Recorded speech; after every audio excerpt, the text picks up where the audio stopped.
사드 추가 배치, 청와대 보고 누락 과정에 군 사조직 알자회가 관여되어 있다는 주장이 제기됐습니다.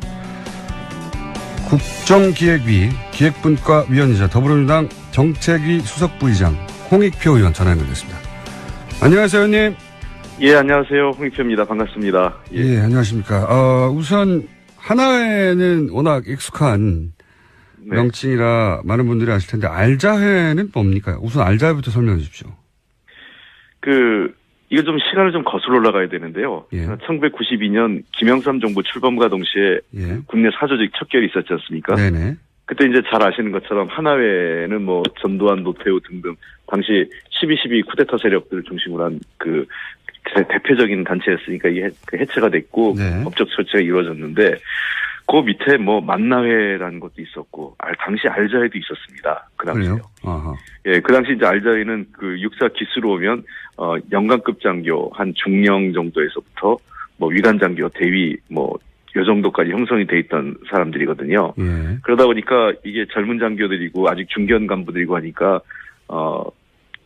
예를 들면 뭐 보직을 좀 다른 곳으로 보내거나 좋은 보직에서 아니면 인사상 약간 불이익을 주는 정도로 해서 그냥 끝낸 거예요. 그리고 그 시기에 워낙 국내 사조직에 대한 의지가 강하니까 싹 사라졌던 거죠. 숨어 있었던 거죠. 알자회가 뭐의 약자죠? 근데 뭐 하여간 자기들끼리는 뭐 알고 지내자 뭐 이런 것도 있고 뭐 알자 보직을 나눠 갖는다 해서 뭐 알자회다. 이건 아마 알자 보직 얘기는 아마 다른 그분들을 좀 상대적으로 소외받은 층에서 붙인 약칭이 아닐까 싶은데요. 하여간 알고 지내자, 뭐 이런 상황에서 만나고 그런다. 네. 예.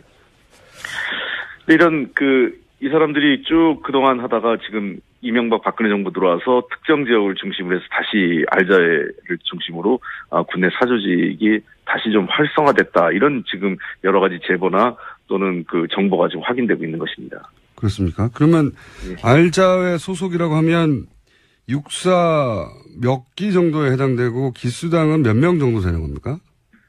대략 지금 정보에 따르면 예. 한 34기에서 한 43기에서 예. 기수당 한 10여 명 정도로 하는데 이거 뭐 그때 하나회랑 거의 비슷한 거죠. 그러면 그렇게 120명 정도 되는 거네요? 그렇죠. 한 100명이 좀 넘는 형편인 거죠. 예. 그렇군요. 아마 지금 현재 예편한 사람도 있고 하니까 예. 실제 현역이 있는 분들은 그보다 훨씬 수가 적을 거예요. 현역의 숫자는 한 절반 좀 넘거나 그 정도 있지 않을까 싶습니다. 그러니까 과거에 알자회라고 있었던 것은 사실인데 네. 이제 이 알자회가 이명박 박근혜 정부를 거치면서 다시 군의 주요 보직들을 자기들끼리 나누기 시작했다. 네. 이런 정황인 거죠? 그렇습니다. 그러니까 지금 국내 중요한 보직들이라고 하면 예를 들면 잘 아시지만 이 정부 부처에 가보면요 어떤 부서에 가면 승진하는 부서가 있습니다. 그렇죠. 예. 뭐 기업도 그렇지만 대개 이제 핵심적인 게 인사 관련 부서 예. 또는 정책 관련 부서는 대개 이 부처 내에서 엘리트들 또는 승진 거기 가면 다음에 어디로 가고 딱 이게 정해져 있어요. 뭐 그런 것처럼 이 국내에서도 인사 쪽하고 정책 쪽이 굉장히 중요한 핵심 보직이고 예. 또 이 군대도 기억하시는지 모르겠지만은요. 옛날에 보면 전두환 노태우 두 분이 잘 나갈 때만 해도 뭐 1사단은 전두환 사단, 9사단은 노태우 사단 이런 말도 있었습니다. 그렇죠. 그런 말 있었습니다. 특정인의 자기 사단장 중에 출세한 사람의 이름을 붙여서 누구누구 사단 이렇게 이름을 붙여가지고 되게 그런 경우에는 하나의 출신들만 특히 전두환 전 대통령과 인연이 있거나 추천한 사람들이 계속 1사단장으로 와가지고 그 사람이 다 승진하고 이런 형태를 했었어요. 과거 한때는요. 그러니까 주요 보직을 자기들이 차지하고 자기 후배들에게 물려주고 이런 구조였지 않습니까? 그런 거죠. 그래서 예를 들면 특정 사단장을 하고 나면 그 다음에 보직은 자연스럽게 국방부의 요직으로 들어오거나 육군본부나 아니면은 야전군 사령관의 부사령관으로 군사령관의 부사령관을 가거나 그리고 나서 좀 이따 군단장 승진하고 이런 것들이 굉장히 자연스럽게 누가 보기에는 굉장히 경력이 당연히 그런 커리어가 좋으니까 그렇게 승진하는 거 아니야 보이지만 실제로 그렇게 서로 주고받게 하는 거죠. 그런 하나회에서의 못된 관행, 잘못된 관행이죠. 그게 이제 알자회에서 다시 반복된다고 하는 구체적인 정황, 그러니까 보직과 관련돼서 매우 구체적인 정황이 나왔습니까? 지금 실제로 여러 가지 감찰을 해보면 내부 감찰이나 감사원 감사 금방 드러납니다. 왜냐하면 누가 알자회인지는 이미 군내에서 다 알고 있어요. 예. 제가 그래서 특정인 이름을 하진 않겠는데 아까 제가 했던 요직이라고 할 수 있는 국방부의 정책 라인 있지 않습니까? 예. 정책기획관이나 정책실장 자리 예. 그리고 기무부 기무사령부 기무사. 예. 예, 그다음에 특정 사단장직, 그다음에 한미연합사 등, 특전사령부, 이 특정사령관과 관련된 직위, 그리고 이러한 것들이 되게 지금 현재 알자이와 관련돼 있는 그 중요 보직으로 지금 회자되고 있는 것입니다. 그리고 그 주요 보직에 알자이 출신들이 지금 현재 자리를 맡고 있는 건 팩트고. 제가 실명까지 하지 않겠고요. 많은 분들이 지금, 지금 현재는 다는 아니지만, 상당 중요한 보직을 거기에 대물림하고 차지하고 있는 것입니다. 이게 이명박 박근혜 정부라고 이제 크게 말씀하셨는데 그럼 범주가 10년이란 말이죠. 혹시 네. 특정 특정 시점부터 본격적으로 시작됐다 이런 시점이 있습니까? 실제로 이게 본격화된 건 아마 박근혜 정부, 이명박 정부 후반부터인 것 같아요. 예. 그래서 이분들이 본격적으로 이제 그때부터 힘을 모아가면서 특히 지금 이 박근혜 정부에서 그래서 이분들이 문제가 돼서 민정 라인에서도 실체를 확인을 했는데 예. 이게 우병우를 중심으로 해서 묻었다. 이게 이제 지난번 청문회 때 우리 박범계 의원이 지적한 사항이지 그렇죠. 않습니까? 예. 예.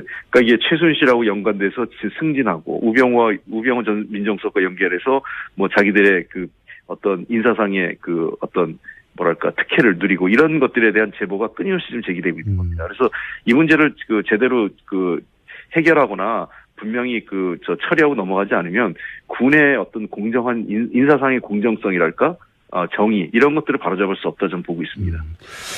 세계일보에서 제가 기억하기로는 그런 관련 보도를 한 걸로 기억하는데 최순실 비서를 활용한 군 인사 개입 관련 의혹 이런 보고를 이게 보고서가 나왔죠. 이게 당시 박근혜 민정 라인에서 만든 보고서라는 거 아닙니까? 네네. 그 당시에 그래서 이게 문서 보고 유출 관련돼서 또 찌라시라고 그랬지만 사실은 나중에 만든 문건이라고 확인은 된 거 아니겠습니까? 네네. 근데 그 문건만 봐도 내용이 잘 나옵니다. 누가 어떻게 했고 어떤 일을 했는지는 대략의 윤곽은 이미 그래서 제가 아까 말씀드린 것처럼 당시 민정 라인에서도 실체를 확인을 했다 이렇게 말씀을 드리는 겁니다. 그러니까 실체를 확인했고 당시 보고서를 정확하게 기억은 안 나는데 특정 기무사령관이 부임하면서 이렇게 본격화됐고 이것을 민정 라인에서 파악을 했는데 덮었다 그냥. 예. 그런 겁니다. 예. 덮었고 실제로 그 안에 보면 작은 동그라미로 군내 사조직 알자회 세력화 동향 이렇게까지 해서 자세하게 내용이 나옵니다. 네. 그러니까 청와대에서 군 내부에서 그런 동향이 있다는 걸 보고한 문서가 유출돼서 세계일보가 보도를 했었죠. 예. 그렇습니다. 그래서 이거를 그 당시에는 찌라시라고 그러고 인정 안 했지만 나중에 법원 판결이 뭐였습니까? 이 문서는 청와대에서 만든 거라고 인정을 했지 않습니까? 예. 최순실 씨, 당시 보고서에 따르면, 유출됐다고 하는 보고서에 따르면, 최순실 씨가 이제 이런 알자의 군인사에 개입을 하였고, 네. 그래서 그 대상자들에게 수사 촉구도 필요하다고 하는 내용이 있습니다. 실제로. 그 안에. 네. 예. 수사는 이루어지지 않았지만. 그렇습니다. 네. 여기까지가 이제 그동안의 언론을 통해 밝혀진 건데, 근데 이 알자회하고 사드 보고 누락 과정하고 관련이 있다고 이제 처음 나온 얘기인데 이게 어떤 정황인가요? 제가 이제 문제 제기를 했던 건 어제 회의에서, 예. 지금 이 사드 보고 누락이나 정보가 은폐되고 있는 구조가 크게 첫 번째 세 가지를 얘기를 했어요. 예. 첫 번째는 이제 안보의 특수성을 강조하면서 비밀주의, 예. 또 법적 절차를 무시하는 그런 것을 정당화시키는 경향이 하나 있고요. 예.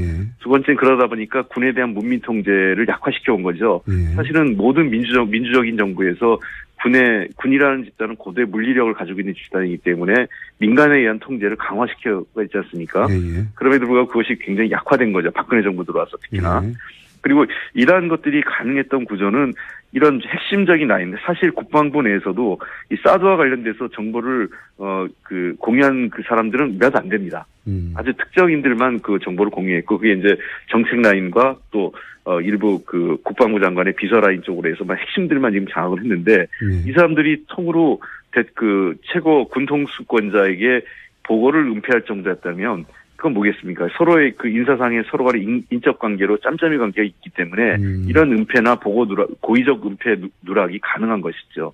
그러니까 지금 추가 반입이 누락되는 보고서가 작성되는 라인에 정책기획관이나 국방정책실장이 있는데 예. 이 분들이 말하자면 알자의 소속이다 이런 이야기인가요? 그렇죠. 그 알자회 또는 그 최근에 독사파라고 또 있어요. 그 독사파도 독사파요? 네. 예. 독사파는 뭡니까? 이 김관진 씨가 사실은 지금 국방부 내에 너무 큰 힘을 갖고 있었던 거죠. 예. 아시다시피 그 김관진 씨는 참여정부 말기에 합참의장을 했지 않습니까? 예. 그러니까 근 10년이 넘게 예. 11, 2년 가까이 국내 가장 실력자로 존재했던 거죠. 예. 이명박 박근혜 정부 치면서 최고 실력자로 자리 잡았지 않습니까? 네네. 그러니까 독일 사관학교를 연수를 갔다 왔는데 그 이후 김관진과 관련된 그 국내 여러 그 실세들이 다들 독일 사관학교 연수를 갔다 온 사람들이 국내 요직을 독점하고 김관진 이맥을 만들어서 이제 소위 독사파다 이런 얘기가 안에서 지금 회자되고 있는데 이러한 사람들, 그러니까 제가 문제가 되는 거는 이런 알자이든 독사파든 또 한민구 인맥이든 이런 국내 특정 인맥으로 관련된 사람들이 이 국방 업무를 좌지우지했다는 것 자체가 정상적으로, 그러니까 자기들끼리 서로 선후배들끼리 좋은 보직을 물려주고 하다 보니까 앞에 있는 사람의 잘못을 밝히는 게 아니라 덮고 가고 거기에 같이 승선하는 거죠. 그런 구조에.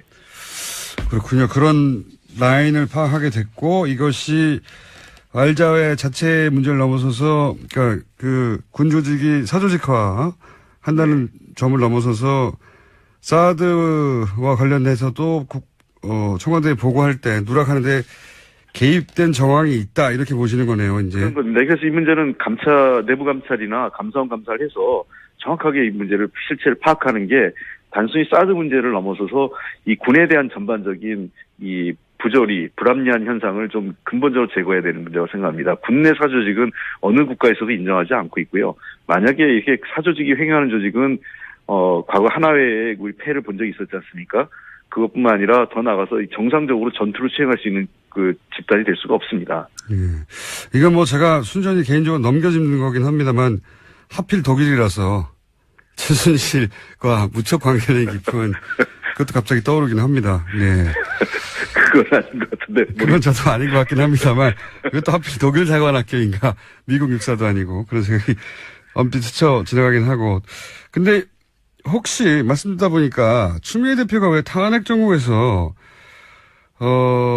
그 계엄령 얘기도 한번 하셨지 않습니까? 예. 네, 군의 어떤 움직임이 있다라고 일회성으로 경고했지만 굉장히 임팩트가 있었는데 그 이후로 그게 어떤 근거에서 나온 말인지는 전혀 후속으로 이제 해명되거나 한 적이 없는데 혹시 이게 이 알자회와도 관련이 있나요? 제가 또 한 번 넘겨짚는 건데. 그거 그 알자회가 직접적인 연관이 있었던 건 아닌 것 같고요. 단지 저도 그 정보 보고가 국내 동향이 좀 심상치 않다 이런 동향이 있어서 그거에 대한 우려 차원에서 대표님께서 한번 지적을 하셨던 것 같아요. 무슨 특별히 확실한 뚜렷한 정보를 갖고 있는 건 아니었고요. 그런 동향에 대한 여러 이 정치권에는 그런 정보 보고서들이 있지 않습니까? 네. 그때 이제 국내 동향에 대한 우려를 담기에 있어서 그 쿠데타가 일어난다라는 것보다는 그러한 거에 대한 경각심 차원에서 대표께서 한 말씀 하셨던 것이었죠. 네. 그건 제가 추미애 대표께 직접 시간을 마련해서 여쭤보기로 하고. 그럼 이 문제는 이제 마지막 질문인데요. 오늘은 시간이 안 돼서 여기까지만 하고 다음 기회에는 국정자문위원회 인선검증 TF에 계시니까 청문제도 개선과 이 문제는 다음 기회에 여쭤보기로 하고. 네. 그럼 앞으로 어떻게 합니까? 이 알자회는 어떻게 대응합니까? 정부가? 지금 일단은 사드와 관련돼서 지금 포괄적으로 내용을 다 지금 내부 감사를 하겠다는 거 아니겠습니까? 대통령 지시로요. 단순하게 이게 보고 누락을 넘어서서 환경영향 평가서를 우회한, 그러니까 뛰어넘는 과정이라든지, 그러니까 이 정책 결정 과정 전반을 들여다본다면, 그리고 왜 이런 일들이 가능했던 구조를 본다면 자연스럽게 국내 특정 인맥에 의한 사적 인연의 사적 관계 또는 이런 이 사조직 문제도 저는 그 실체가 드러날 거라고 생각을 합니다. 그래서 이번에 이 관련돼서 만약에 이 사조직이 우리가 생각하는 어떤 이 단순한 친목 모임의 그 수준을 넘어서서 국방 업무 자체를 자기들이 좌지우지했거나 인사 문제까지 전횡을 했다는 정황이 드러난다면 이번 기회에 분명히 근본적으로 뿌리를 제거해야죠. 알겠습니다. 오늘 말씀 감사합니다. 네, 고맙습니다. 지금까지 민주당 홍익표 정책위 수석 부의장이었습니다.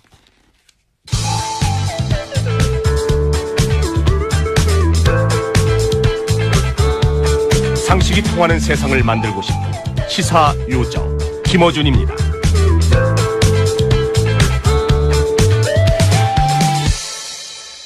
어제 오후부터 4대강 6개 보 수문을 개방했습니다.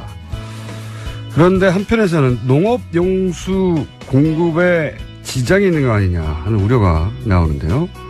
이 문제 한번 짚어보겠습니다. 박창근 가톨릭 관동대, 가톨릭, 네.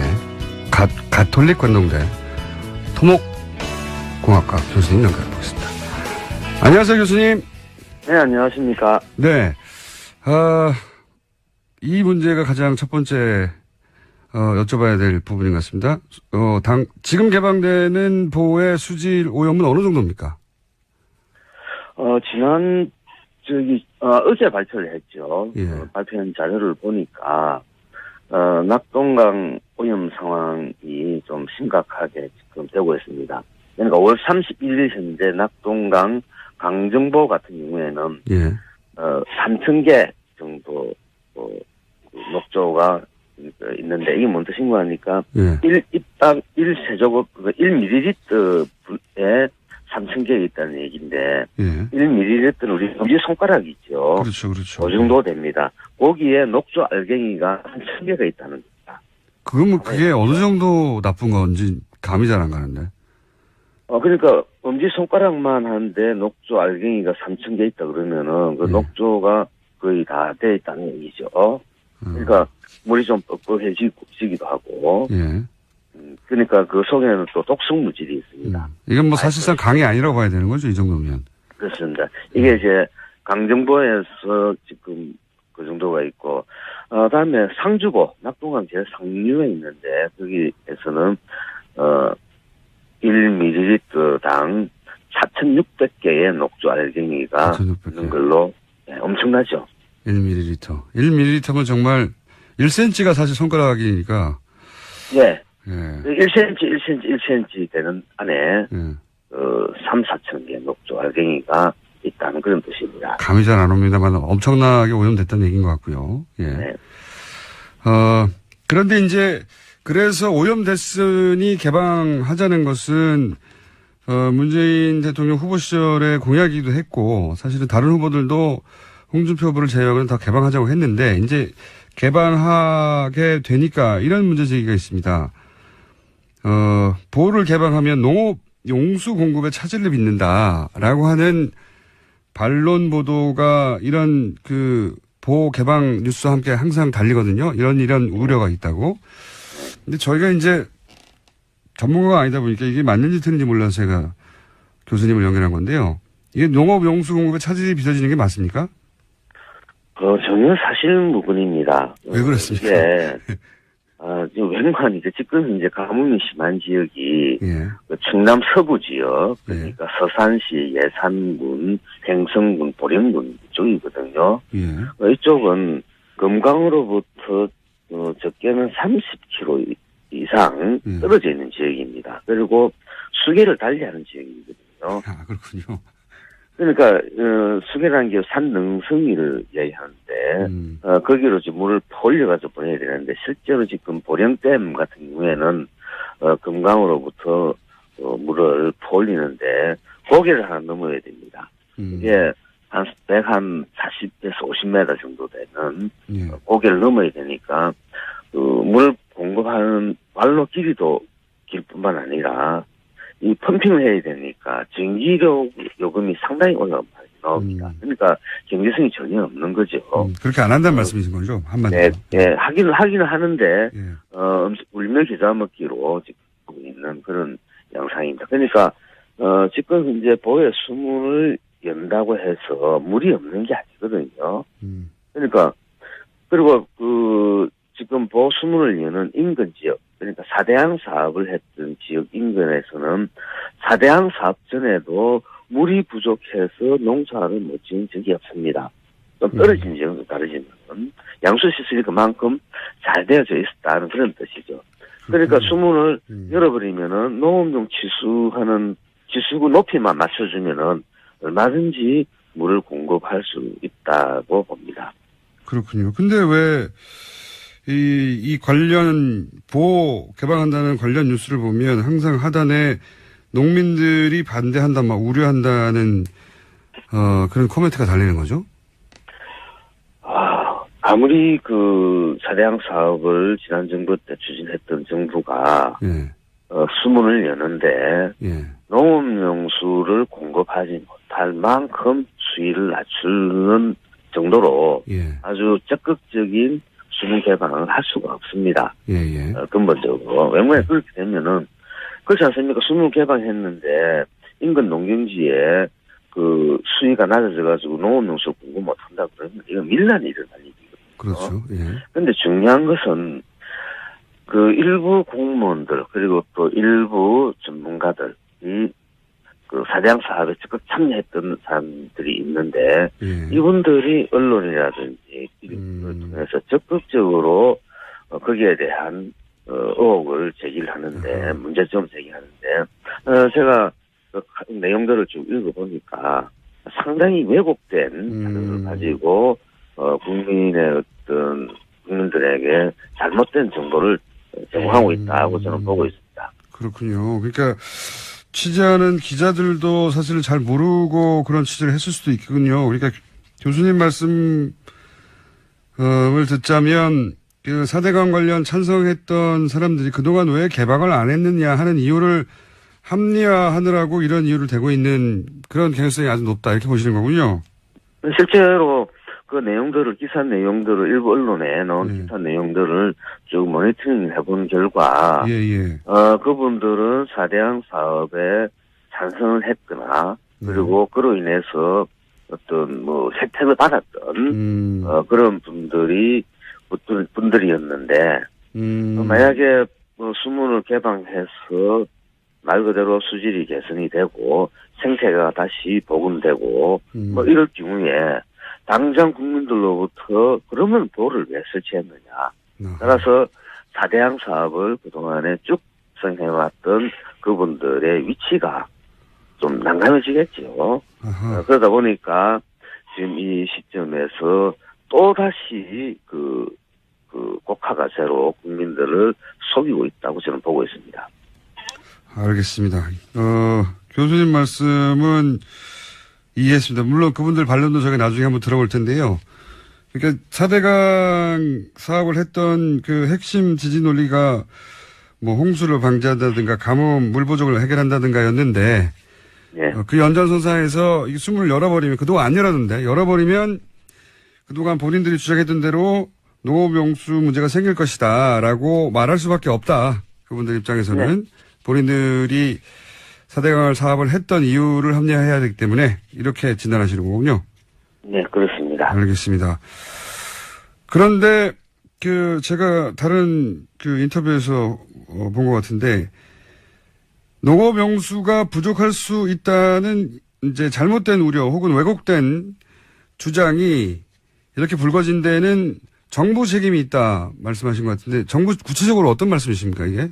초창기에 공무원들이 상당히 대응을 아주 소극적으로 했었습니다. 예. 무슨 얘기인가 하니까 아직도 그 정부 내에는 4대양 사업에 적극 관여했던 그리고 책임을 져야 할 분들이 있기 때문에 소극적일 수밖에 없다. 제가 그러니까 지난 5월 22일 날 청와대에서 발표를 했지 않습니까? 수문을 연다. 네네. 5일 전에 제가 이런 어떤 팁을 한 적이 있습니다. 문 대통령께서 수문을 열라 해도 공무원들은 이리저리 꼼수를 부리면서 수문을 안 열 것이다. 제대로 열지 않을 수 있다. 그런 얘기를 했는데 지금 현재 상황을 보면은 그런 요소가 다분히 저는 있다고 봅니다. 다시 해서 수문을 제대로 지금 못 열었다는 얘기죠. 이게 무슨 논리인가 하니까 지금 함안보 같은 경우에는 수심이 지금 설계 도면을 보면 6m입니다. 근데 수문 여는 게 0.2m밖에 수위를 안 낮추거든요. 그러면은 수심 기준으로 30분의 1 정도 수위가 낮아집니다. 그 얘기는 연속 방정식에 따르면은 유속이 30분의 1 정도 증가하게 되거든요. 그러니까 공학적 입장에서 본다면은 30분의 1의 유속이 증가하는 것은 의미가 없는 숫자입니다. 그러니까 열긴 열지만. 그러니까 수문을 열었는데 녹조가 저감되기에는 유속이 한계가 있고 더더욱이나 계속 날씨가 따뜻해지지 않습니까? 요즘에 녹조는 점점 더 많이 생길 거거든요. 그러면 어떤 논리가 발생하는가 하니까 옛날에 시민사회 단체 또는 일부 4대강 반대를 했던 사람들이 숨을 열어라 했는데 열어봤다. 열어보니까 오히려 녹조가 더 증가하더라라는 잘못된 결과를 만들 수가 있습니다. 그래서 이 부분에 대해서 지금 정부도 적극 대응해야 되고 우리 시민사회단체도 거기에 대한 어떤 관심을 계속 가질 필요가 있습니다. 아, 그렇군요. 그러니까 연락에서 열긴 열지만 아주 조금만 열어서 그 정도로는 녹조 해결이 안 되는 정도로만 문을 열어놓고 봐라 녹조 해결 안 되지 이런 주장을 할 가능성이 높다고 보시는 거죠? 그렇죠. 여름철이 되니까 또 녹조가 더 많아지지 않습니까? 오히려 녹조가 그럼 0.2m 정도 일어났다 그러면 오히려 여름철이 계속 다가오지 않습니까? 그럼 녹조가 오히려 더 증가할 수 있거든요. 그러니까 이런 것들을 다 무시해버리고 나라 수문을 열어라 해서 열었는데 녹조가 오히려 더 증가하지 않느냐. 그래서 보가 그 녹조 발생의 원인이 아니다. 이런 어떤 잘못된 논리를 만들 가능성이 있기 때문에 이 부분에 대해서는 조심할 필요가 있습니다.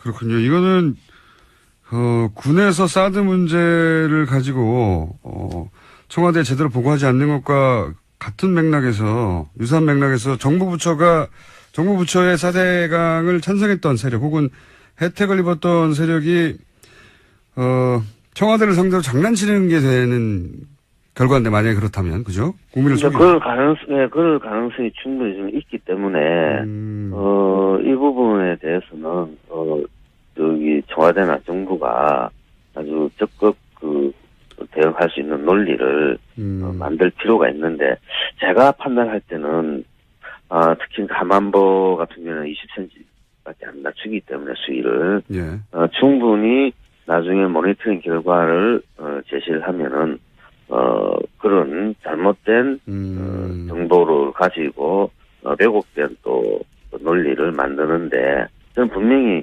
기여하리라고 봅니다. 알겠습니다. 그러니까 앞으로 뉴스를 볼 때 단순히 수문 개방만 볼 게 아니라 얼마나 열었는지를 반드시 확인해야 되겠군요. 그렇습니다. 알겠습니다. 오늘 여기까지 하겠습니다. 교수님 감사합니다. 네, 고맙습니다. 네, 매우 중요한 지적이었던 것 같습니다. 저희는 반론권을 보장하고 있습니다. 수문 개방이 녹조 해결에 도움이 안 된다고 생각하시는 전문가들 저희가 열심히 섭외해서 인터뷰하려고 하고 있는데 잘 안 되고 있습니다. 네, 앞으로도 반론이 있으신 분은 연락을 주시고 저희 섭외를 좀 받아주시기 바랍니다. 지금까지 박창근 가톨릭 관동대 토목공학과 교수님이었습니다. 자, 까칠한 미식가 막 칼럼니스트. 오늘은 전화 연결입니다. 황교익 마칼럼니스트를 전화로 이렇게 하기는 거의 처음이 아닌가 싶은데. 그래서 안 하려고 하다가. 안녕하십니까? 예, 안녕하세요. 예, 어떤 바쁜 일이 있으시길래 이렇게. 어떤 바쁜 일이 있어도 항상 오시다가. 안 오시게 됩니다. 강원도에 뭐 급히 갈 일이 있어가지고 지금 강원도 인제입니다. 날씨가 너무 좋네요. 인제 무슨 낚시 같은 거 하신 거 아니에요, 혹시? 낚시는 엊그제 했고요. 예. 오늘은, 뭐 이것저것 먹으려고 지금 왔습니다. 네. 급한 일은 아닌 것 같네요. 낚시하고 나서. 아니요. 급한 일이었어요. 네, 업무 중이시군요. 업무 중. 예, 그렇습니다. 마칼럼니스트로. 네. 자, 오늘 주제는 뭔가요? 날씨가 좀 따뜻해지니까 뭐 여름 이제 그 시즌이 들어갔어요. 그러니까 냉면이 뜨고 있어요. 네. 냉면 가끔씩 전화 와서 어느 냉면집이 맛있는가 이렇게 멘트 따려고 하시는 그런 분들도 기자분들도 계시고 뭐 이러는데 예. 사실 이 여름만 되면 제가 항상 냉면에 대해서 비토놓는 발언을 제가 할 수밖에 없게 되는데 왜 비토를 놓으십니까 또? 왜? 예. 냉면이 맛있는 것은 사실 겨울이거든요. 그래요? 겨울에 먹어야 되거든요. 애초 이 음식이 겨울 음식으로 탄생했나요 혹시? 겨울에 탄생을 했고요. 실제로. 예. 그리고 또 겨울이 맛있고요. 그 메밀이 이제 그 메밀면으로 하는 게 이제 진짜 제대로 된 냉면이라고 이야기를 하잖아요. 네. 그 메밀은 보통 뭐 가을 10월 달에 이렇게 거두는 건데 뭐 햅쌀이 맛있듯이 메밀도 햇메밀이 맛있거든요. 그래서 겨울에 제대로 된 이 메밀 향이 나는 이 면을 맛볼 수가 있어요. 그리고 국물 내는 것도 이제 소가 뭐 봄, 여름, 가을, 겨울 뭐 공장장 입장에서는 뭐 고기는 항상 맛있겠지만은 알자회 나온 거 보고 저희가 고자회 만들기로 했습니다. 고기나 먹자. 예. 그래서 이것도 소도 대체로 이렇게 겨울이 맛있어요. 겨울에 들면 이제 날씨가 좀 추워지고 하니까 이렇게 그 고기의 질을 좀 올린다는 이런 것도 있고요. 그 사료에도 변화가 있거든요. 사료까지. 예. 겨울에는 그 보통 건초류 이런 걸 먹는데 그런 걸 먹어야 이렇게 누린내가 좀 덜해요. 생풀 먹으면 소에서 좀 누린내가 좀 나죠. 닭도 그러고요. 뭐 돼지 뭐 육수 넣으면 돼지도 그렇습니다. 겨울 돼지가 맛있고요. 그래서 육수도 그러고 면도 그러고 예. 겨울이 맛있죠. 그 재료들이 겨울이 제맛이 나는 재료들이다. 기본적으로. 그렇죠. 그리고 추울 때 눈 펑펑 내릴 때 몸 달달달달 떨면서 가서 시원한 이 육수와 면 이거 먹으면 정말 맛있거든요. 그런데 겨울 되면 냉면집들의 장사가 안 돼요. 거의 텅텅 비어 있다가 여름 되면 바글바글 하거든요. 냉면 자체가 여름 음식이라는 인식이 워낙 강하기 때문에 요즘은 다 따뜻한데 식당은 그 안에 들어가서 냉면 먹는다고 얼지 않는데도 불구하고 인식이 그렇죠, 인식이. 예. 그렇죠. 그래서 그 냉면이 여름 음식으로 자리를 잡는 게 그 일제강점기 때 이제 우리한테 제빙 산업, 얼음을 만들 수 있는 산업이 들어오면서부터거든요. 아, 그래요? 예. 그러니까 과거에는 이게 여름 음식이 아니었습니까? 애초에는? 그렇죠. 아, 그렇죠. 그렇구나. 그러니까 조선만 하더라도 다 겨울에 먹었던 거죠. 아하. 그런데 이제 여름이라는 것은 여름에 확보할 수 있게 되면서 여름에도 이제 시원한 걸 먹으면 좋지 않을까 하는 이런 생각으로 여름 음식으로 이렇게 굳어지는 거죠. 여름보다는 겨울에 드시는 게 맛있어요. 일단 거기까지. 여름 음식이 애초에 아니었다. 예. 예. 오히려 얼음 만드는 산업이 발달하면서 얼음 장사하면서 시작됐다. 예. 진짜 맛은 겨울에 맛있습니다. 냉면 오늘 끝인가 이걸로 혹시? 아닙니다. 그리고 그 냉면을 그 평양냉면이라고 우리는 흔히 불러요. 그러니까 그 시원한 물냉면과 함흥냉면, 비빔냉면. 그렇죠. 이게 함흥냉면은 냉면이라고 이름 붙이기는 좀 애매하거든요. 이거 비빔면이죠.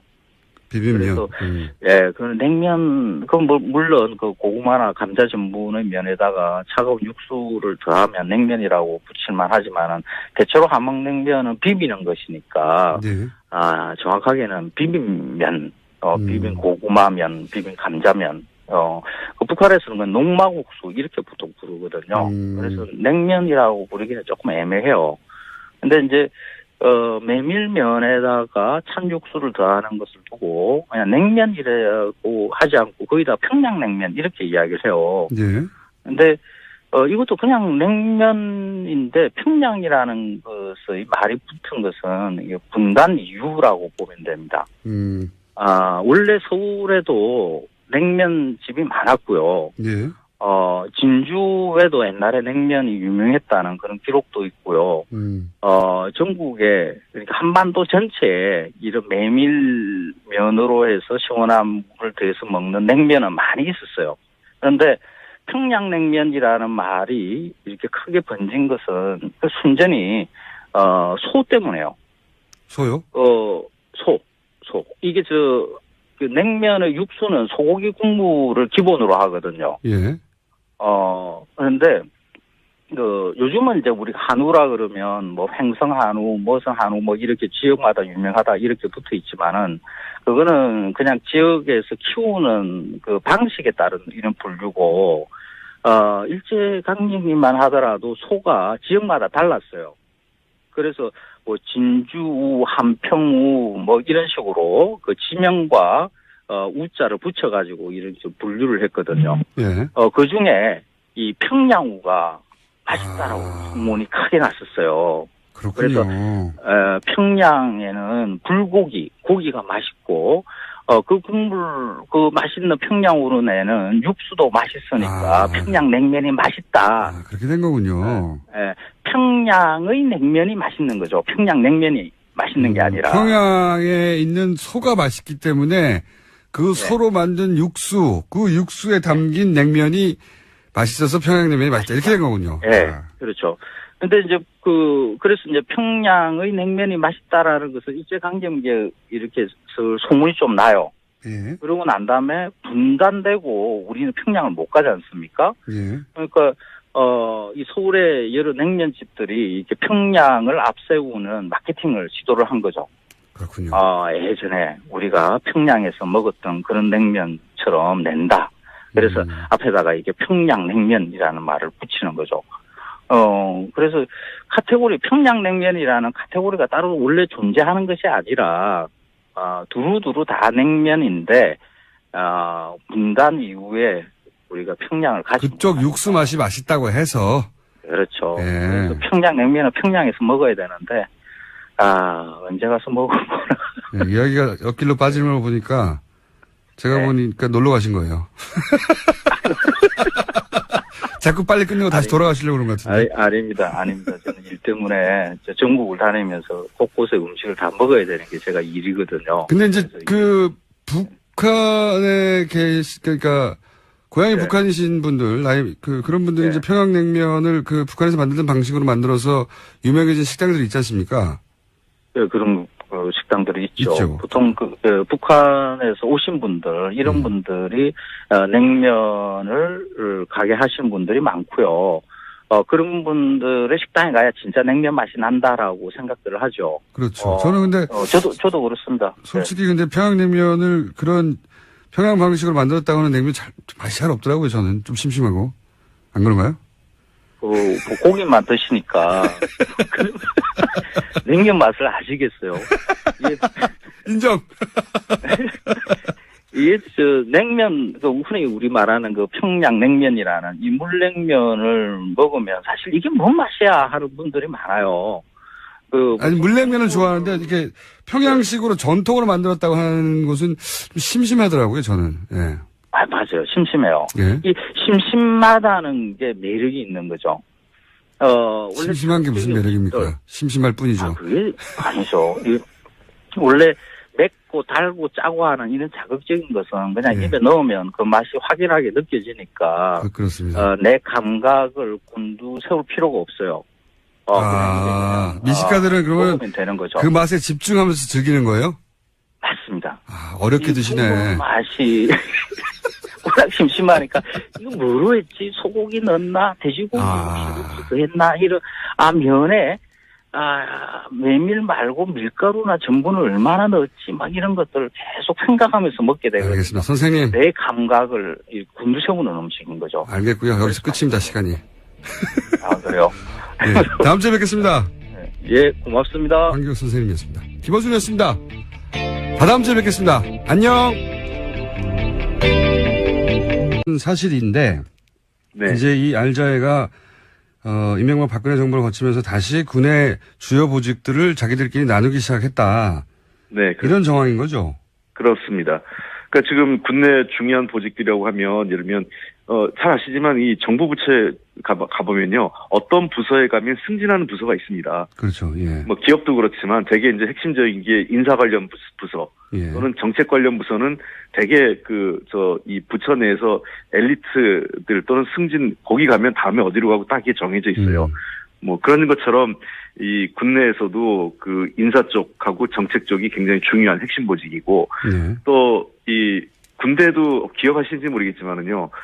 옛날에 보면 전두환 노태우 두 분이 잘 나갈 때만 해도 뭐 1사단은 전두환 사단, 9사단은 노태우 사단 이런 말도 있었습니다. 그렇죠. 그런 말이 있었습니다. 그 특정인의 자기 사단장 중에 출세한 사람의 이름을 붙여서 누구누구 사단 이렇게 이름을 붙여가지고 되게 그런 경우에는 하나의 출신들만 특히 전두환 전 대통령과 인연이 있거나 추천한 사람들이 계속 그 1사단장으로 와가지고 그 사람이 다 그 승진하고 이런 형태 했었어요. 과거 한때는요. 그러니까 그런 것- 주요 보직을 자기들이 차지하고 자기 후배들에게 물려주고 이런 구조였지 않습니까? 그런 거죠. 그래서 예를 들면 특정사단장을 하고 나면 그 다음에 보직은 자연스럽게 뭐 국방부의 요직으로 들어오거나 육군본부나 아니면은 야전군 사령관의 부사령관으로 군사령관의 부사령관을 하거나 그리고 나서 좀 이따 군단장 승진하고 이런 것들이 굉장히 자연스럽게 누가 보기에는 굉장히 경력이 당연히 그런 커리어가 좋으니까 그렇게 승진하는 거 아니야 보이지만 실제로 그렇게 서로 주고받게 하는 거죠. 그런 그 하나회에서의 못된 관행, 잘못된 관행이죠. 그게 이제 알자회에서 다시 반복된다고 하는 구체적인 정황, 그러니까 보직과 관련돼서 매우 구체적인 정황이 나왔습니까? 지금 실제로 뭐 여러 가지 뭐 감찰을 해보면 내부 감찰이나 감사원 감사는 금방 드러납니다. 왜냐하면 누가 알자회인지는 이미 군내에서 다 알고 있어요. 예. 제가 그래서 특정인 이름을 하진 않겠는데 아까 제가 했던 요직이라고 할 수 있는 국방부의 정책 라인 있지 않습니까? 예. 정책기획관이나 정책실장 자리 예. 그리고 기무사령부 기무사. 예. 예, 그다음에 사단장직, 그다음에 한미연합사 등, 뭐 특전사령부, 뭐 이 특정사령관과 관련된 직위, 뭐 그리고 이러한 것들이 되게 지금 현재 알자회와 관련돼 있는 그 중요 보직으로 지금 회자되고 있는 것입니다. 그리고 그 주요 보직의 알자회 출신들이 지금 현재 자리를 맡고 있는 건 팩트고. 뭐 제가 실명까지 하지 않겠고요. 많은 분들이 지금 지금 현재는 다는 아니지만 상당 중요한 보직을 거기에 그 대물림하고 차지하고 있는 것입니다. 이게 이명박 박근혜 정부라고 이제 크게 말씀하셨는데 그런 범주가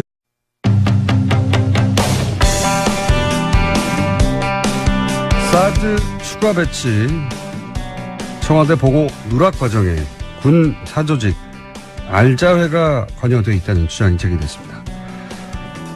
국정기획위 기획분과위원이자 더불어민주당 정책위 수석부의장 홍익표 의원 전화 연결됐습니다. 안녕하세요, 의원님. 예, 안녕하세요. 홍익표입니다. 반갑습니다. 예, 안녕하십니까. 우선 하나회는 워낙 익숙한 네. 명칭이라 많은 분들이 아실 텐데 알자회는 뭡니까? 우선 알자회부터 설명해 주십시오. 이거 좀 시간을 좀 거슬러 올라가야 되는데요. 예. 1992년 김영삼 정부 출범과 동시에 예. 국내 사조직 척결이 있었지 않습니까? 네네. 그때 이제 잘 아시는 것처럼 하나회는 뭐 전두환, 노태우 등등 당시 12.12 쿠데타 세력들을 중심으로 한 그 대표적인 단체였으니까 이게 해체가 됐고 네. 법적 조치가 이루어졌는데 그 밑에 뭐 만나회라는 것도 있었고 당시 알자회도 있었습니다. 그 당시요. 그래요? 아하. 예, 그 당시 이제 알자회는 그 육사 기수로 오면 영관급 장교 한 중령 정도에서부터 뭐 위관 장교, 대위 뭐 요 정도까지 형성이 돼 있던 사람들이거든요. 예. 그러다 보니까 이게 젊은 장교들이고 아직 중견 간부들이고 하니까 예를 들면 뭐 보직을 좀 다른 곳으로 보내거나 좋은 보직에서 아니면 인사상 약간 불이익을 주는 정도로 해서 그냥 끝낸 거예요. 그리고 그 시기에 워낙 그 국내 사조직에 대한 그 의지가 강하니까 싹 사라졌던 거죠. 숨어 있었던 거죠. 알자회가 뭐의 약자죠? 근데 뭐 하여간 자기들끼리는 뭐 알고 지내자 뭐 이런 것도 있고 뭐 알짜 보직을 나눠 갖는다 해서 뭐 알자회다. 이건 아마 알짜 보직 얘기는 아마 다른 그분들을 좀 상대적으로 소외받은 층에서 붙인 약칭이 아닐까 싶은데요. 하여간 알고 지내자, 뭐 이런 알고 지내자. 상황에서 만나고 네. 있다. 예. 근데 이런 이 사람들이 쭉 그동안 하다가 지금 이명박 박근혜 정부 들어와서 특정 지역을 중심으로 해서 다시 알자회를 중심으로 국내 사조직이 다시 좀 활성화됐다. 이런 지금 여러 가지 제보나 또는 그 정보가 지금 확인되고 있는 것입니다. 그렇습니까? 그러면 예. 알자회 소속이라고 하면 육사 몇 기 정도에 해당되고 기수당은 몇 명 정도 되는 겁니까? 대략 지금 정보에 따르면 네. 한 34기에서 한 43기에서 예. 기수당 한 10여 명 정도로 하는데 이거 뭐 그때 하나회랑 거의 비슷한 거죠. 그러면 그렇게 120명 정도 되는 거네요? 그렇죠. 한 100명이 좀 넘는 형편인 거죠. 예. 그렇군요. 아마 지금 현재 예편한 사람도 있고 하니까 예. 실제 현역이 있는 분들은 그보다 훨씬 수가 적을 거예요.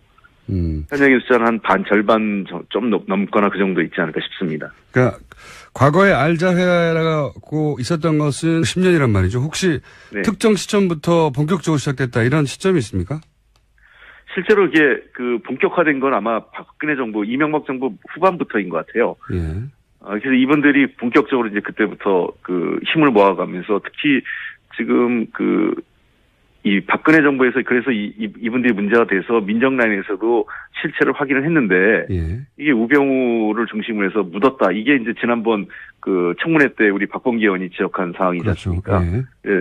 그러니까 이게 최순실하고 연관돼서 승진하고 우병우 전 민정수석과 연결해서 뭐 자기들의 어떤 인사상의 어떤 뭐랄까 특혜를 누리고 이런 것들에 대한 제보가 끊임없이 좀 제기되고 있는 겁니다. 그래서 이 문제를 제대로 해결하거나 분명히 처리하고 넘어가지 않으면 군의 어떤 공정한 인사상의 공정성이랄까 정의 이런 것들을 바로잡을 수 없다 저는 보고 있습니다.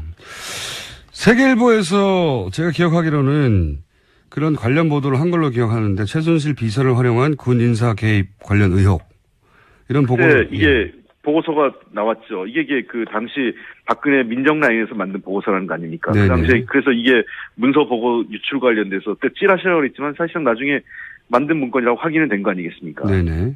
근데 그 문건만 봐도 내용이 잘 나옵니다. 누가 어떻게 했고 어떤 일을 했는지는 대략의 윤곽은 이미 그래서 제가 아까 말씀드린 것처럼 당시 민정 라인에서도 실체를 확인을 했다 이렇게 말씀을 드리는 겁니다. 그러니까 실체를 확인했고 당시 보고서를 정확하게 기억은 안 나는데 특정 기무사령관이 부임하면서 이렇게 본격화됐고 이것을 민정 라인에서 파악을 했는데 덮었다 그냥. 예. 그런 겁니다. 예, 예. 덮었고. 예. 실제로 그 안에 보면 작은 동그라미로 군내 사조직, 알자회, 세력화 동향 이렇게까지 해서 자세하게 내용이 나옵니다. 네, 그러니까 청와대에서 군 내부에서 그런 동향이 있다는 걸 보고한 문서가 유출돼서 세계일보가 보도를 했었죠. 예. 그렇습니다. 그래서 이거를 그 당시에는 찌라시라고 그러고 인정 안 했지만 나중에 법원 판결이 뭐였습니까? 문서는 청와대에서 만든 거라고 인정을 했지 않습니까? 예. 최순실 씨, 당시 보고서에 따르면, 유출됐다고 하는 보고서에 따르면, 최순실 씨가 이제 이런 알자의 군인사에 개입을 하였고, 네. 그래서 그 대상자들에게 수사 촉구도 필요하다고 하는 내용이 있습니다. 실제로. 그 안에. 네. 예. 수사는 이루어지지 않았지만. 그렇습니다. 네. 여기까지가 이제 그동안의 언론을 통해 밝혀진 건데, 근데 이 알자회하고 사드 보고 누락 과정하고 관련이 있다고 이제 처음 나온 얘기인데 이게 어떤 정황인가요? 제가 이제 문제 제기를 했던 건 어제 회의에서, 예. 지금 이 사드 보고 누락이나 정보가 은폐되고 있는 구조가 크게 첫 번째 세 가지를 얘기를 했어요. 예. 첫 번째는 이제 안보의 특수성을 강조하면서 비밀주의, 예. 또 법적 절차를 무시하는 군내 사조직은 어느 국가에서도 인정하지 않고 있고요. 만약에 이렇게 사조직이 횡행하는 조직은, 과거 하나회에 우리 폐해를 본 적이 있었지 않습니까? 그것뿐만 아니라 더 나아가서 정상적으로 전투를 수행할 수 있는 집단이 될 수가 없습니다. 예. 이건 제가 순전히 개인적으로 넘겨짚는 거긴 합니다만 하필 독일이라서 최순실과 무척 관계는 깊은 그것도 갑자기 떠오르긴 합니다. 네. 그건 아닌 것 같은데. 그건 저도 아닌 것 같긴 합니다만 이것도 하필 독일 사관학교인가 미국 육사도 아니고 그런 생각이 엄빛 스쳐 지나가긴 하고. 근데 혹시 말씀 듣다 보니까 추미애 대표가 왜 탄핵 정국에서 계엄령 얘기도 한번 하셨지 않습니까? 예. 네, 군의 어떤 움직임이 있다라고 일회성으로 경고했지만 굉장히 임팩트가 있었는데 그 이후로 그게 어떤 근거에서 나온 말인지는 전혀 후속으로 이제 해명대화를 한 적이 없는데 혹시 이게 이 알자회와도 관련이 있나요? 제가 또 한 번 넘겨짚는 건데. 그거 알자회가 직접적인 연관이 있었던 건 아닌 것 같고요. 단지 저도 정보 보고가 국내 동향이 좀 심상치 않다 이런 동향이 있어서 그거에 대한 우려 차원에서 대표님께서 한번 지적을 하셨던 것 같아요. 무슨 특별히 확실한 뚜렷한 정보를 갖고 있는 건 아니었고요. 그런 동향에 대한 여러 이 정치권에는 그런 정보 보고서들이 있지 않습니까? 네. 그때 이제 국내 동향에 대한 우려를 담은 게 있어서 쿠데타가 일어난다라는 것보다 그런 거에 대한 경각심 차원에서 대표께서 한 말씀 하셨던 것이었죠. 네. 그건 제가 추미애 대표께 직접 시간을 마련해서 여쭤보기로 하고. 그럼 이 문제는 이제 마지막 질문인데요. 오늘은 시간이 안 돼서 여기까지만 하고 다음 기회에는 국정자문위원회 인선검증 TF에 계시니까 청문제도 개선과 이 문제는 다음 기회에 여쭤보기로 하고. 네. 그럼 앞으로 어떻게 합니까? 이 알자회는 어떻게 대응합니까? 정부가? 지금 일단은 사드와 관련돼서 지금 포괄적으로 내용을 다 지금 내부 감사를 하겠다는 거 아니겠습니까? 대통령 지시로요. 단순하게 이게 보고 누락을 넘어서서 환경영향 평가서를 우회한, 그러니까 뛰어넘는 과정이라든지, 그러니까 이 정책 결정 과정 전반을 들여다본다면, 그리고 왜 이런 일들이 가능했던 구조를 본다면 자연스럽게 군내의 특정 인맥에 의한 사적 인연의 사적 관계 또는 이런 이 사조직 문제도 저는 그 실체가 드러날 거라고 생각을 합니다. 그래서 이번에 이 관련돼서 만약에 이 사조직이 우리가 생각하는 어떤 이 단순한 친목 모임의 그 수준을 넘어서서 국방 업무 자체를 자기들이 좌지우지했거나 인사 문제까지 전행을 했다는 정황이 드러난다면 이번 기회에 분명히 근본적으로 뿌리를 제거해야죠. 알겠습니다. 오늘 말씀 감사합니다. 네, 고맙습니다. 지금까지 민주당 홍익표 정책위 수석 부의장이었습니다. 그런 것을 정당화시키는 경향이 하나 있고요. 예. 두 번째는 그러다 보니까 군에 대한 문민 통제를 약화시켜 온 거죠. 예. 사실은 모든 민주적인 정부에서 군이라는 집단은 고도의 물리력을 가지고 있는 집단이기 때문에 민간에 의한 통제를 강화시켜가 있지 않습니까? 예. 그럼에도 불구하고 그것이 굉장히 약화된 거죠. 박근혜 정부 들어와서 특히나. 예. 그리고 이러한 것들이 가능했던 구조는 이런 핵심적인 라인, 사실 국방부 내에서도 이 사드와 관련돼서 정보를 공유한 그 사람들은 몇 안 됩니다. 아주 특정인들만 그 정보를 공유했고 그게 이제 정책 라인과 또 일부 그 국방부 장관의 비서 라인 쪽으로 해서만 핵심들만 지금 장악을 했는데 이 사람들이 통으로 최고 군통수권자에게 보고를 은폐할 정도였다면 그건 뭐겠습니까? 서로의 그 인사상의 서로 간의 인적 관계로 짬짬이 관계가 있기 때문에 이런 은폐나 보고 고의적 은폐 누락이 가능한 것이죠. 그러니까 지금 그 추가 반입이 누락되는 보고서가 작성되는 그 라인에 정책기획관이나 국방정책실장이 있는데 예. 이 분들이 말하자면 알자의 소속이다 이런 이야기인가요? 그렇죠. 알자베 또는 최근에 독사파라고 또 있어요. 그 독사파도 독사파요? 네. 예. 독사파는 뭡니까? 이 김관진 씨가 사실은 지금 국방부 내에 너무 큰 힘을 갖고 있었던 거죠. 예. 아시다시피 김관진 씨는 참여정부 말기에 합참의장을 했지 않습니까? 예. 그러니까 근 10년이 넘게 11, 2년 가까이 군내 가장 실력자로 존재했던 거죠. 예. 이명박 박근혜 정부 치면서 최고 실력자로 자리 잡았지 않습니까? 네네. 그러니까 독일 사관학교를 연수를 갔다 왔는데 그 이후 김관진과 관련된 군내 여러 실세들이 다들 독일 사관학교 연수를 갔다 온 사람들이 군내 요직을 독점하고 김관진 이맥을 만들어서 이제 소위 독사파다 이런 얘기가 안에서 지금 회자되고 있는데 이러한 사람들 그러니까 제가 문제가 되는 거는 이런 알자이든 독사파든 또 한민구 인맥이든 이런 군내 특정 인맥으로 관련된 사람들이 이 국방 업무를 좌지우지했다는 것 자체가 정상적으로 그러니까 자기들끼리 서로 선후배들끼리 좋은 보직을 물려주고 하다 보니까 앞에 있는 사람의 잘못을 밝히는 게 아니라 덮고 가고 거기에 같이 승선하는 거죠. 그런 구조에. 그렇군요. 그런 라인을 파악하게 됐고 이것이 알자회 자체의 문제를 넘어서서 그러니까 군 조직이 사조직화 한다는 점을 넘어서서 사드와 관련해서도 청와대에 보고할 때 누락하는데 개입된 정황이 있다 이렇게 보시는 거네요. 이제. 그런 겁니다. 그래서 이 문제는 내부 감찰이나 감사원 감사를 해서 정확하게 이 문제를 실체를 파악하는 게 단순히 사드 문제를 넘어서서 이 군에 대한 전반적인 이 부조리, 불합리한 현상을 좀 근본적으로 제거해야 되는 문제라고 생각합니다.